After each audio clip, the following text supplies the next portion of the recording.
It's been 5 days since Summer Extreme 4. What a huge event. The cruise was off the hook.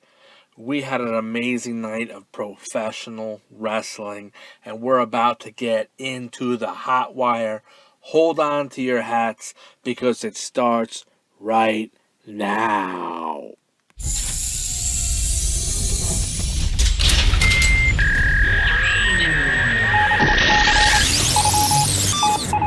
Live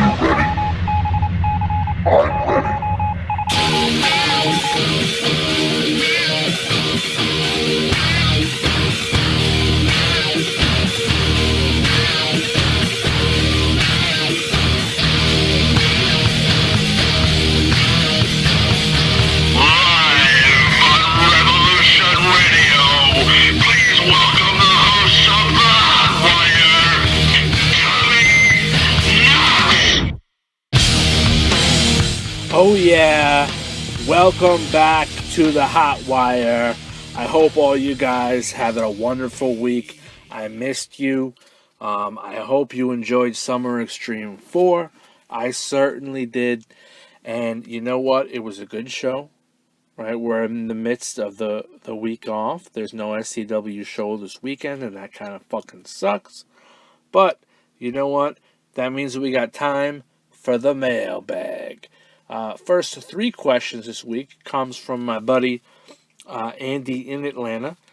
First one was, do you think that the second beatdown at the hands of Chris Shipman will likely discourage Pinky Del Ferrando from continuing on as James Siskini's manager? I don't. I think Pinky understands what he got himself into. Look, this is professional wrestling, and sometimes there's collateral damage.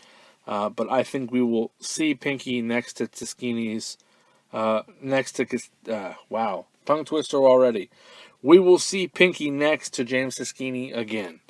Who would you like to see James Tiskini defend the Roulette title against next? You know what? Scott Sanders comes to mind. I wouldn't mind seeing a one-on-one versus Chris Shipman. And obviously, Travis Nathaniel Andrews won the right to contend for the Roulette title, so he will most likely get the next shot. Do you see Casey Williams getting his freight train of pain back on the tracks and headed for title gold? I don't know. You know, some of these title scenes might be pretty cramped over the next few months. And Casey might have a hard time getting into one of those scenes. However, that kind of rolls into my next question from KCC in Nashua, New Hampshire. If you were in charge of booking, who would you book Casey Williams against next? You know, I would like to see Casey maybe as the gatekeeper. You know, we've got a nice influx of newer talent. And you know what? If you want to make something of yourself in Sin City Wrestling, you got to go through the freight train of pain. I'm cool with that, and I'm sure Casey is too. Summer Extreme was in every aspect a great show. But what match of Summer Extreme was, in your opinion, the best sleeper match? The best sleeper match? You know, no one was really talking about Samuel Devereaux versus Dimitri. I thought that was a really good match. Dimitri obviously picked up the win in the end, but could have gone either way. Also, the match between Natalie McKinley and Kate Steele was also fun to watch. With the surprise of not a single title changing hands at Summer Extreme, is there any challenger whose performance was good enough that it should warrant another shot at the champion in the near future, or should they all work their way back to the top? Yes and no. You know, Sam Marlowe obviously was the last person eliminated from that Chamber of Fate match. Maybe she should get a shot. Chris Shipman, again, I mentioned it before, hasn't gotten a one-on-one shot against Tiskini. Maybe we could do something like that there. But at the same time, you had a shot, you lost. Maybe it's time you have to earn your way back in. Bianca Lavelle in Tokyo, Japan. Summer Extreme was amazing. But if you had to do it all over again and restart it and change some of the outcomes, what would you change? Not a whole lot. Maybe I wouldn't have booked Kane in that match.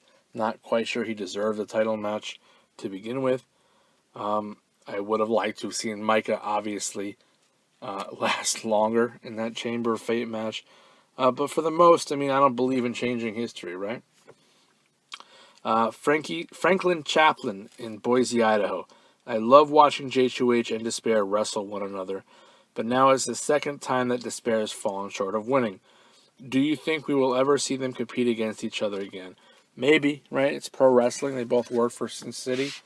So maybe, hopefully not again anytime soon. Look, it was a good matchup, two very good matches, but I like seeing things and keeping things fresh in the title scene. So hopefully SCW management decides to move on from that rivalry.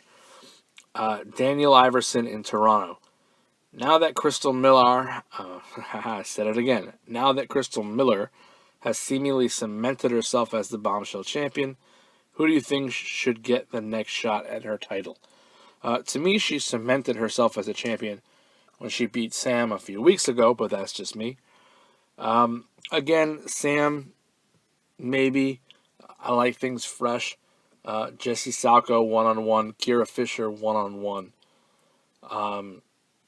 Stuff like that. Maybe a title versus Melody Grace. I like things fresh. We need to freshen things up. I think that Chamber of Fate match was nice for that World Bombshell division because it kind of hit the reset button. Carissa Daniels in NYC. How many people do you think are mad that the next tour of SCW is in Canada? Because I'm fucking mad as hell. I want a tour of the East Coast. Who the fuck does the booking? And where can I complain? You know what?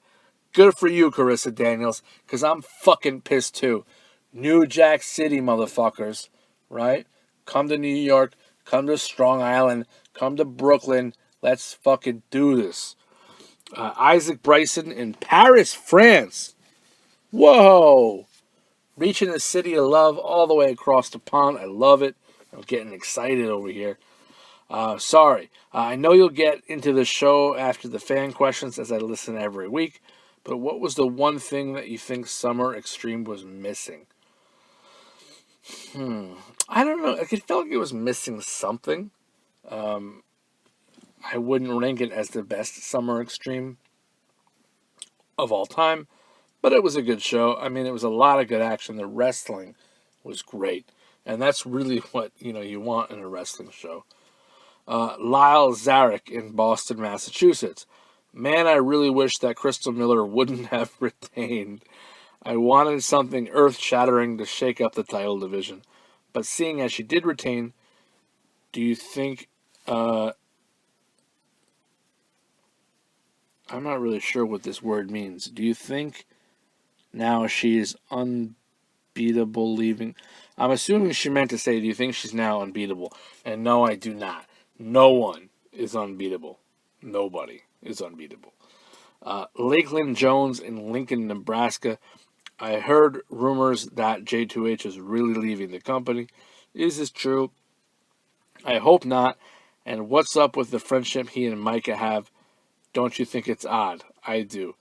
I didn't know they had a friendship, so I can't answer that question. And no, J2H is a World Heavyweight Champion. And at the very least, he is under contract through the end of 2016. So he is not going anywhere anytime soon. Zach Bradshaw in Lexington, Kentucky. What the fuck is up with Bad Company? I had high hopes for them, and they have let me down. What gives? You know what gives? Drugs, right? Bad interpersonal relationships between tag team members. And from what I understand, what my sources have told me, and obviously I have sources because I am a celebrated analyst and a journalist, that the team is no more. They are done. The match was pulled from the show because of a Joshua Aquin injury. So it had nothing to do with them, but that was to be their last match. Both of them will be staying with Sin City Wrestling, but moving on to singles competition.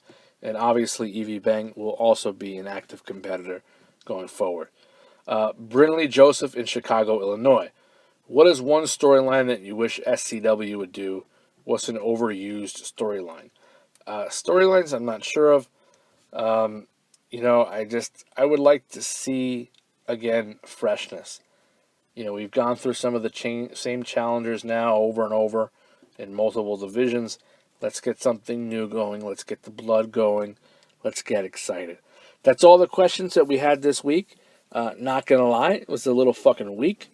I can't thank you, the regulars. All sent in questions this week. But I'd like to see some of you guys, and you know who you are, that don't fucking send them in, that listen to the show every week. I probably annoy you or say something that pisses you off, but you still fucking listen every week. You know who you are. Send a fucking question in. Stop being a bitch. Okay.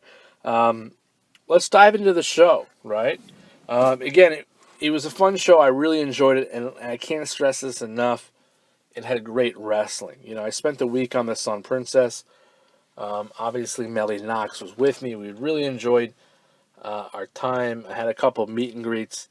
And I gotta tell you, SCW just has the best fans out there, period. I mean, they really do. They're dedicated. They love professional wrestling, and they love SCW. And it really was an honor to be part of that SCW universe last week. So I really appreciate that, guys. Again, getting back to the show, the Bombshell Roulette Championship match was a submission match. Kate Steele defended her title against Natalie McKinley. She did win the match in her fourth title defense.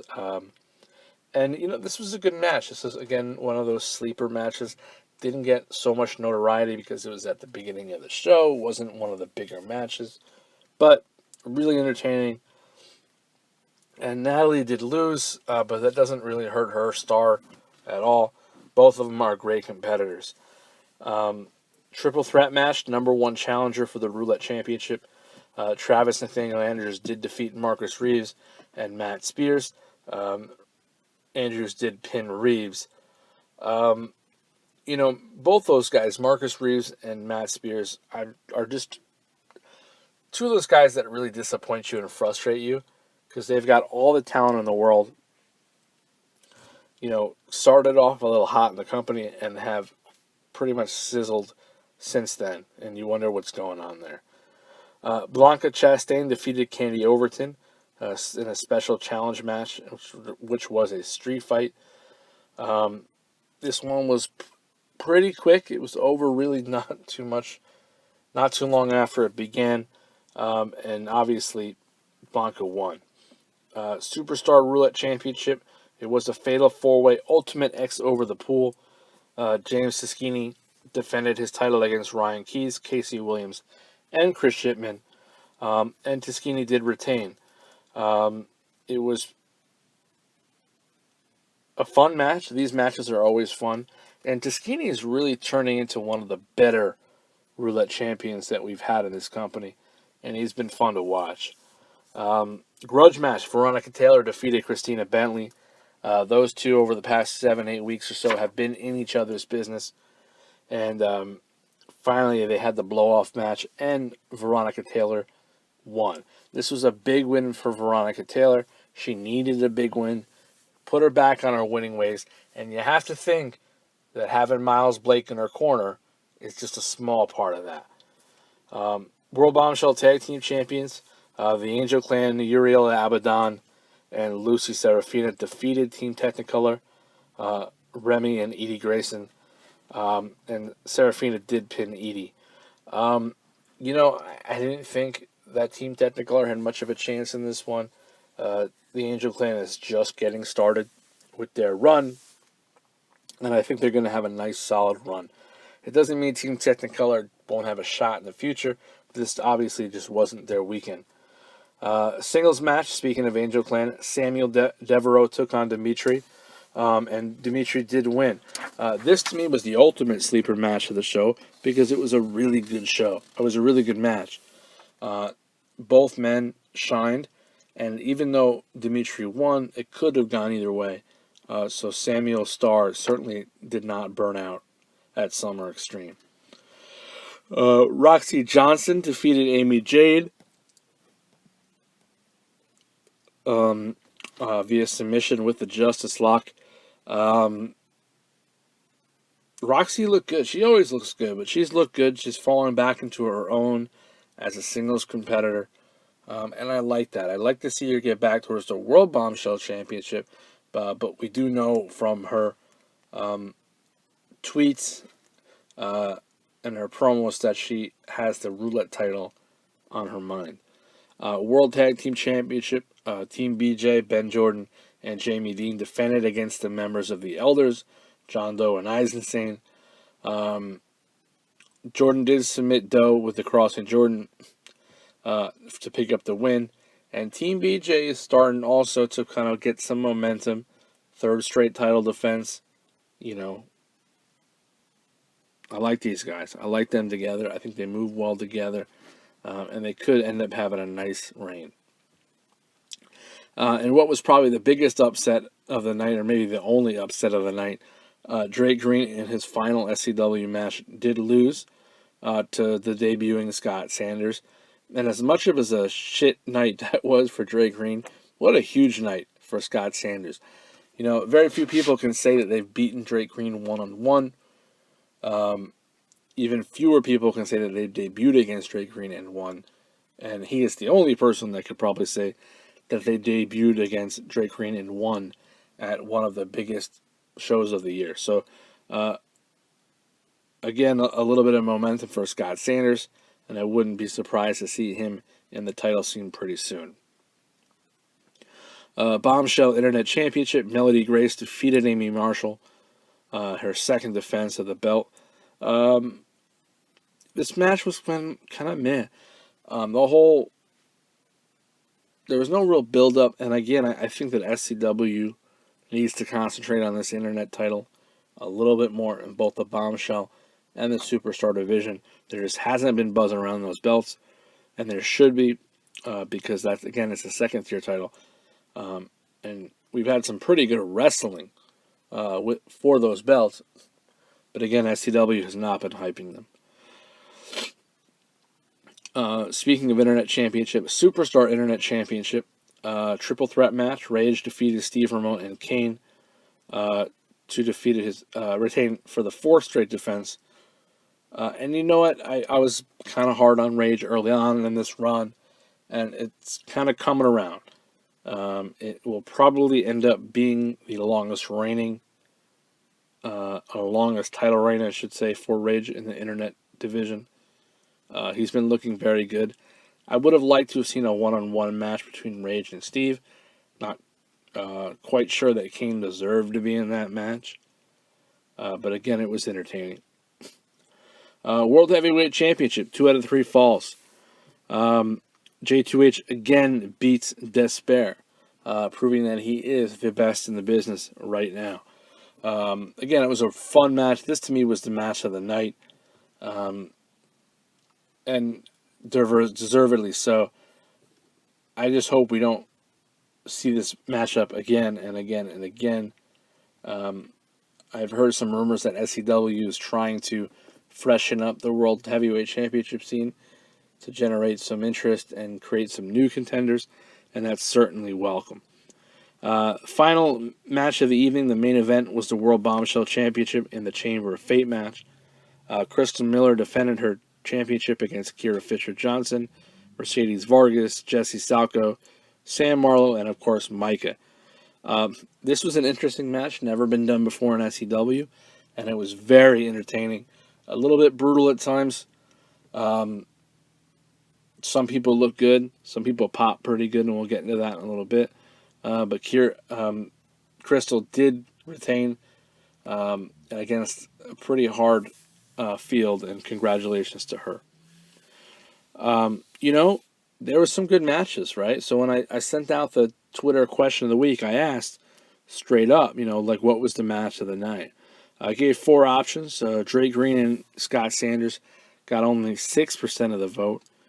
The Roulette title match, the X over the Pool, got 13%.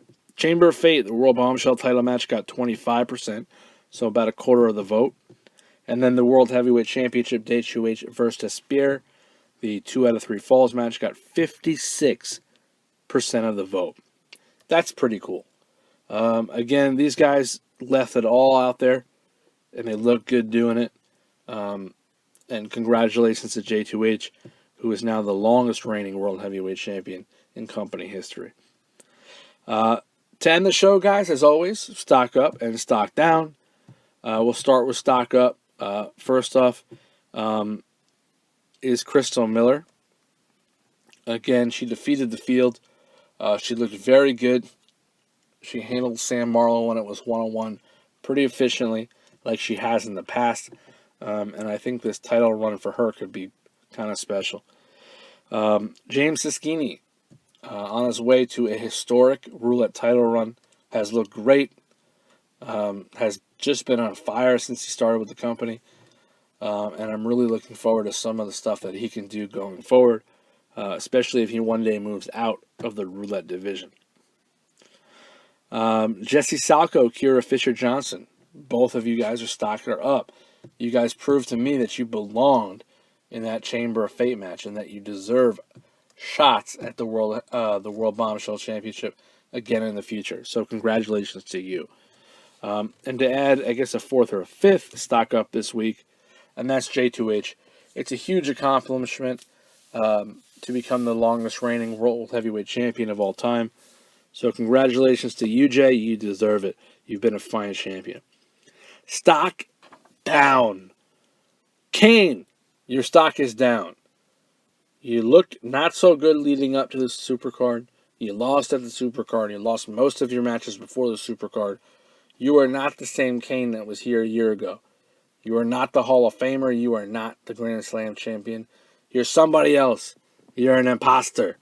Let's get your act together and get back on track, because you are one of the greatest, but you've been slipping. Christina Bentley, your stock is down. You had a pretty great debut, and since then you've looked like shit. All right, and it culminated in losing to Veronica Taylor at Summer Extreme. Pick it up. Get shit going. Come on.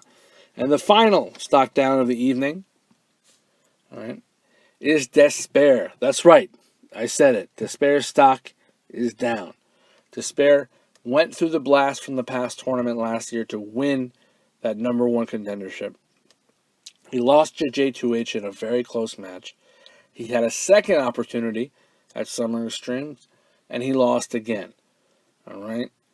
So Despair needs to pick up the pieces. He needs to get another match. He needs to get a win under him. And hopefully he can reposition himself for a shot at the title. Guys, that was the Hotwire this week. You'll notice the show was a little short. That's because some of you motherfuckers don't send in questions. If you don't send in questions going forward, I'm not going to have questions to fucking answer. You know what that means? That means no fucking Hotwire. That can never fucking happen, SCW. So stop being fucking lazy and send in questions. And for the rest of you that did send in questions, thank you so much. Thank you very much. I hope you enjoyed the show. But if you didn't, as always, please do us all a favor and go fuck yourself.